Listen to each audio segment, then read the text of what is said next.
Hi everyone, and welcome to week 3 on successful planning and shared goals. So our meme for this week says, a goal without a plan is just a wish. And we don't live in Walt Disney World, so we need to have plans. What do I need to know this week to succeed? We are going to create and facilitate the achievement of shared goals in the work environment. We're going to identify the steps essential for successful strategic planning. We're going to explore the barriers to planning and methods to reduce these barriers. We're going to identify at least 3 strategies to promote effective change in the care of patients, families, and/or groups. And we're going to establish at least 2 mutually accepted shared goals for the patient, family, or groups. We do have some very good readings in our textbook on Chapter 7, Organizational Planning, and Chapter 8, Planned Change. Our weekly discussion says that problems exist in all areas of healthcare facilities. They want us to consider a shared healthcare problem you experience in your practice. Describe the importance of the issue or problem. Identify the steps essential for successful strategic planning, explore the barriers to planning and methods to reduce these barriers, and discuss the potential results with your classmates.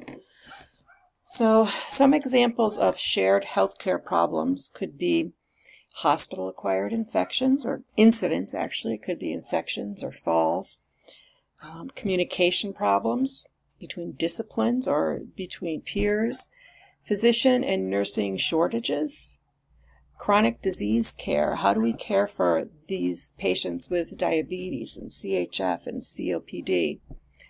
Workforce safety and violence. So workforce safety would be just lifting and taking care of our backs. And violence is actually the violence that's going on in our EDs and the violence that's happening against nurses. We've got all of these IT changes that are coming along. Some other problems include transitions of care. Consolidations. How many of you have had in the past couple of years your healthcare facility be consolidated with someone? Value versus volume as payments. Pharmaceutical costs. Interprofessional collaboration, the expert patient and the internet. So many of our patients now are going on to various different sites of the internet and coming up with their own diagnoses and wanting to prescribe their own meds. Our growing elderly population and the aging workforce of nurses and physicians. Our textbook does has a good description of proactive planning and reactive planning and what happens if there is inactivism.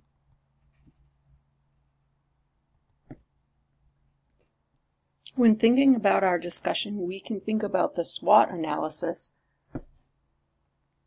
which consists of looking at our current strengths, weaknesses, our opportunities, and our threats, and coming up with a plan. And also, the text talks about balanced scorecard as some strategic planning at the organizational level.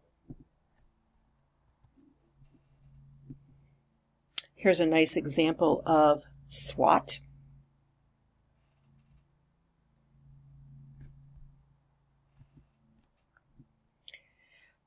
Our assignment for week 3 is for a PowerPoint presentation with voice overlay. Please look at the instructions carefully. And it's about shared goals. It says you and your healthcare team, including the patient, where appropriate, family members or other support persons, work to establish shared goals that reflect family and patient priorities and then can be clearly articulated, understood, and supported by all team members. They want you to read and review learning exercise, and again, depending on what textbook you have, the page numbers might be different. but the learning exercises titled Using Change Strategies to Increase SAM's Compliance. What change strategy or combination of strategies do you believe has the greatest likelihood of increasing SAM's compliance?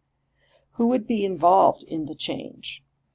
What effort might you undertake to increase SAM's willingness to actively participate? And describe how you would develop and establish shared goals. Some classic change strategies would be rational empirical, normative re-educative, and power coercive. You can also talk about Lewin's change theories of unfreezing, movement, and refreezing, or Lewin's theory of driving and resistive forces, or you can talk about the contemporary adaptation of Lewin's model that's in the textbook. And just as an aside, asking you to think a little bit, do you know of any plans at your current facility to be proactive about the upcoming nursing shortage? When our baby boomers retire, do you currently have any kind of internships, any mentoring, any partnering with colleges or schools, any residencies? This has just got some information on it about how important it is to plan for the future with our upcoming RN shortage.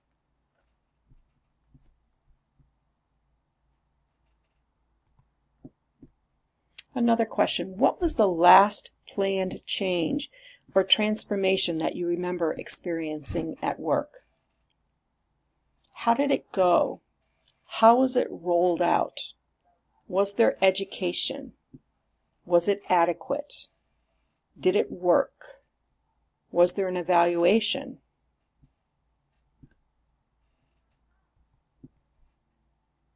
Has your facility been educating nurses on how reimbursement strategies directly and indirectly affect their practice? So here's a little comic about patient experience and patient satisfaction. But what are some of the other things that affect our reimbursement that nurses are responsible for?